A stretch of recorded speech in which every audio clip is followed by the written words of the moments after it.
Palavra do coração de Deus para o seu coração, com o pastor Jefferson Sprada. Então é justamente neste texto que eu quero ministrar à igreja do Senhor nessa noite. Abra comigo, você que trouxe a tua Bíblia, livro de Jó, capítulo 1, versículo 1. Amém? Livro de Jó, capítulo 1, versículo 1. Aleluia. Quem encontrou aí diz amém. Eita, agora que não encontrou diz telão. É isso aí. Amém. Glória a Deus. Então vamos juntos agora ler o que diz o texto. Diz o seguinte: havia um homem na terra cujo nome era, e este homem ele era íntegro, sincero, reto, temente a Deus e desviava-se. É aqui. Hein? Havia um homem na terra de Uz. Queridos, eu comecei a meditar neste texto e Deus ministrando ao meu coração, o Espírito Santo falando ao meu coração, e então me traz um título para esta mensagem. A mensagem desta noite tem como título: posicionamento mais integridade é igual a uma vida abençoada. Se nós estivermos posicionados, se nós estivermos no local, no lugar onde Deus quer que nós estejamos, se nós estivermos posicionados segundo a vontade de Deus e tivermos atitudes de um genuíno cristão, levando uma vida íntegra, uma vida reta, uma vida agradável ao Senhor, isso vai resultar em bênçãos nas nossas vidas, em todas as áreas, em todos os sentidos. Queridos, quem sabe quando eu falei aqui a respeito do texto de Jó, muitos já pensaram: opa, agora vem uma mensagem sobre que Deus vai restituir em dobro tudo aquilo que eu perdi. Opa, agora vem uma mensagem que Deus vai me fazer prosperar e eu vou ficar rico como Jó era. Não, mas o pilar central dessa mensagem não tem nada a ver com isso, queridos. Nessa noite, queridos, eu não vim aqui para trazer frases de efeito coach, motivacionais, dizendo que você vai ficar rico como Jó, ou vai receber em dobro tudo que você perdeu, porque este não é o foco do Evangelho. Estamos acostumados, a nossa geração está começando a ficar acostumada com frases bonitas, está acostumada com mensagens tocantes, mensagens que falam aquilo que nós queremos ouvir, que agradam o nosso coração. Nós estamos querendo, e essa geração busca cada vez mais mensagens bonitas, mensagens coaches que amaciam o ego, que amaciam, que afagam o nosso coração.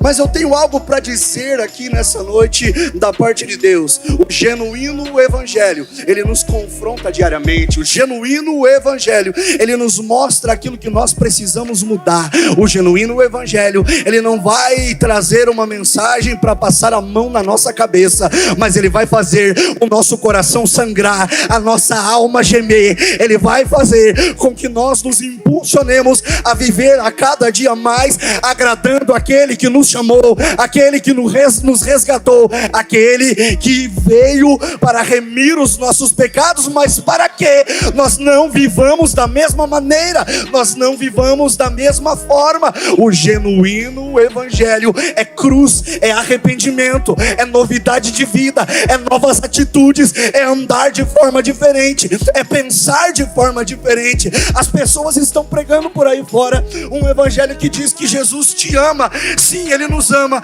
mas Ele nos ama de uma maneira tão intensa que Ele nos resgatou do lamaçal do pecado para que nós pudéssemos ser transformados de glória em glória todos os dias. Aleluia. O texto que nós acabamos de ler aqui começa fazendo menção à posição geográfica de Jó, sua identidade e, por fim, os seus atributos. O versículo é enfático e diz assim: havia um homem na terra de Uz. Ou seja, a palavra, o texto aqui está fazendo menção aonde Jó estava vivendo.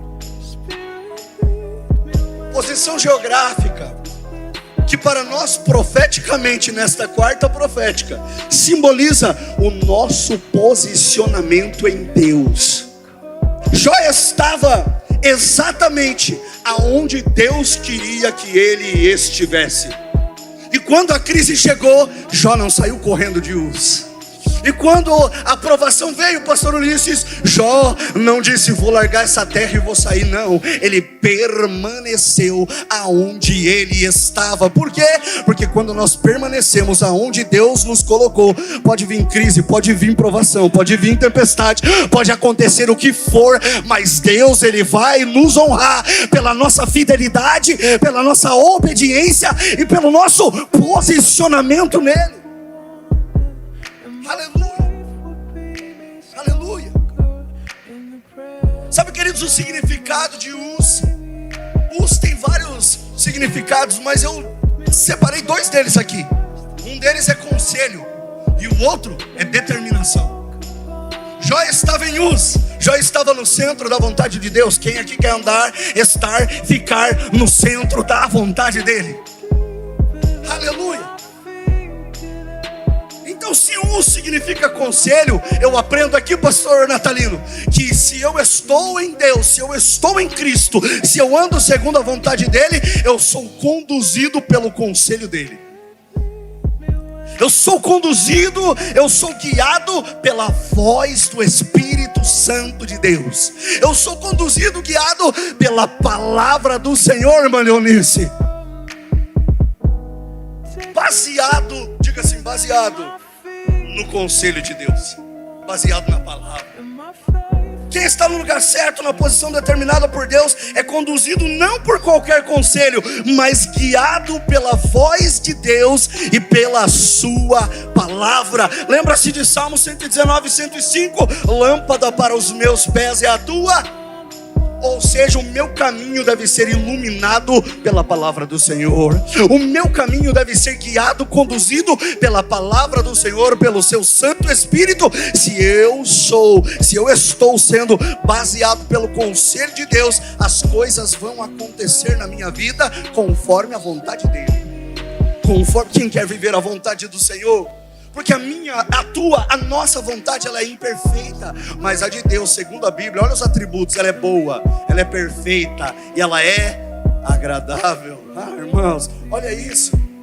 Se a minha é imperfeita e a de Deus é boa, é perfeita e agradável, eu prefiro a vontade de Deus, sim ou não? Amém? Provérbios 6, 22, 23 diz assim: quando andares, ele te guiará, quando te deitares, te guardará, quando acordares, falará contigo, porque mandamento é a lâmpada, a lei é a sua luz.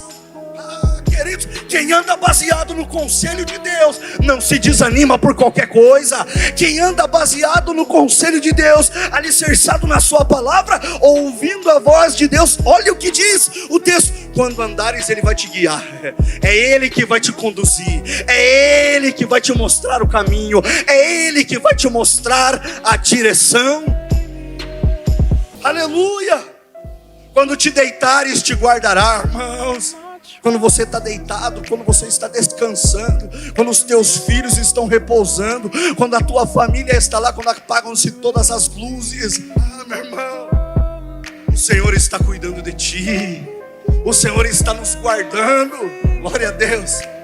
E os anjos do Senhor estão acampados, Felipe, ao redor da tua casa, ao redor da tua família, guardando, cuidando. Irmãos, quem que é pai e mãe aqui? Aleluia. Quando o filho era pequenininho, na madrugada, quando você ia ver se estava tudo bem, você lembra ou não? Chegava do ladinho, passou do berço, a caminho, parece um anjinho dormindo, né? Oh, meu filho, graças a Deus, tá tudo bem. Queridos, da mesma maneira um Pai Celeste, quando nós estamos no sono profundo, Ele olha para nós, Ele olha para mim, para você, para a tua família, para os teus, e diz assim: descansa, filho, eu estou cuidando de ti. Descansa, filha, eu estou guardando a tua casa, a tua família, eu estou guardando. Quem crê nisso? Quando te deitares, ele te guardarás, e quando acordares, falará contigo. Aleluia. quem é conduzido pelo Espírito Santo, quem é pautado na palavra, quem é conduzido pelo conselho de Deus, pastor, acorda pela manhã, a primeira coisa que faz é ouvir a voz de Deus.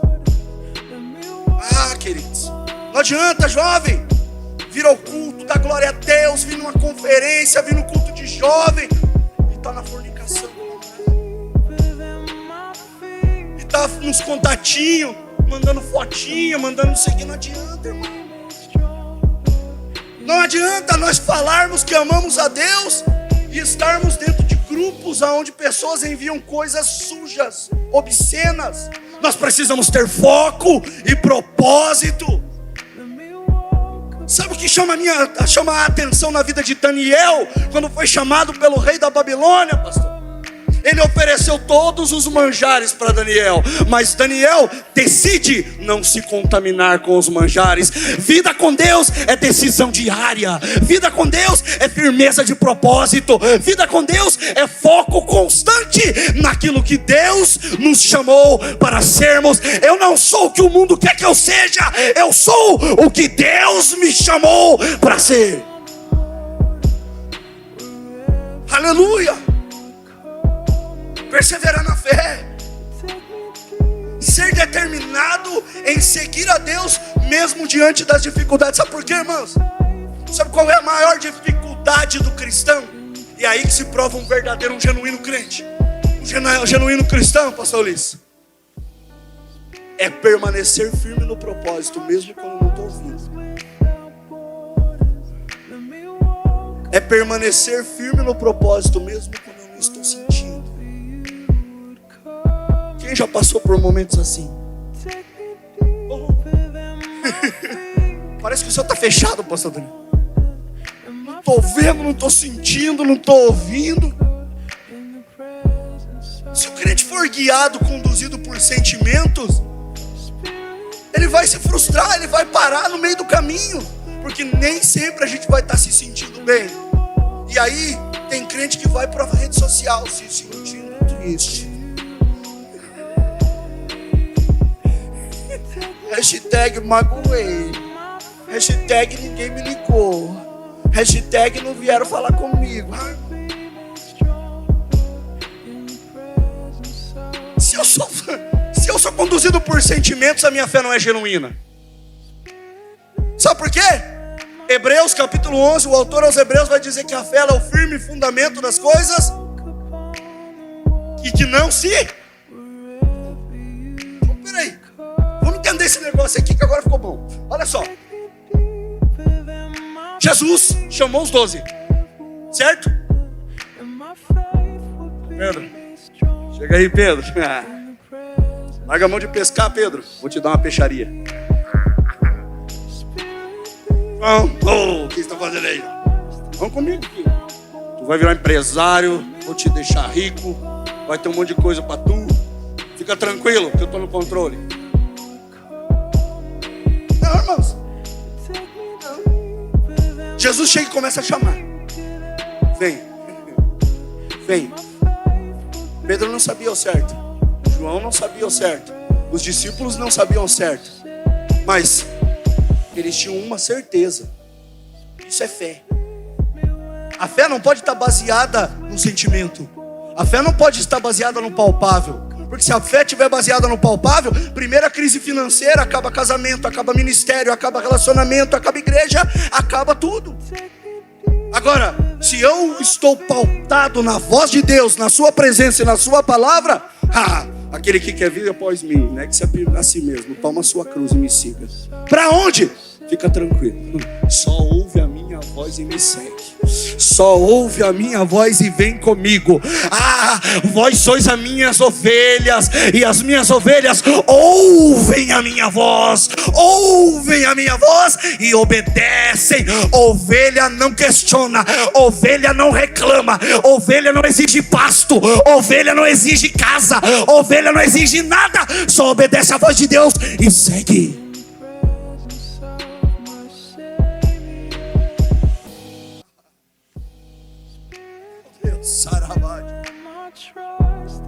Só que a gente mudou a teologia, pastor. Hoje em dia é misericórdia. misericórdia, eu sou filho de Deus, eu exijo. Mas eu determino. E se Deus não me der, Deus é servo então. Deus se tornou nosso empregado. Ai, Abacuque, não vou restituir nada não. Não vou fazer nada por esse povo, que o povo foi rebelde. Oh Senhor, imagine se fosse a geração de hoje, pastor Daniel. Abacuque, misericórdia, eu não aceito. Eu declaro. Repreendido. Isso aí não foi Deus falando não. Acho que é alguma coisa na minha cabeça aqui. Não. Abacuque não só entende, compreende a voz de Deus, mas ele vai compor um cântico. E este cântico, eu fico imaginando Abacuque compondo este cântico e as lágrimas correndo nos seus olhos, sabendo que tudo aquilo iria se concretizar. Mas Abacuque diz: ainda que a figueira, que não haja fruto, ainda que o produto da oliveira minta, que os animais no curral sejam exterminados, que não haja pasto, que não haja alimento, que não tenha nada, todavia, Senhor, eu me alegrarei e exultarei no Deus da minha salvação. A minha fé não pode estar pautada no que eu vejo, no que eu sinto, no que eu quero. A minha fé precisa estar alicerçada na vontade de Deus e na sua palavra. Aleluia! Palavra do coração de Deus para o seu coração, com o pastor Jefferson Sprada.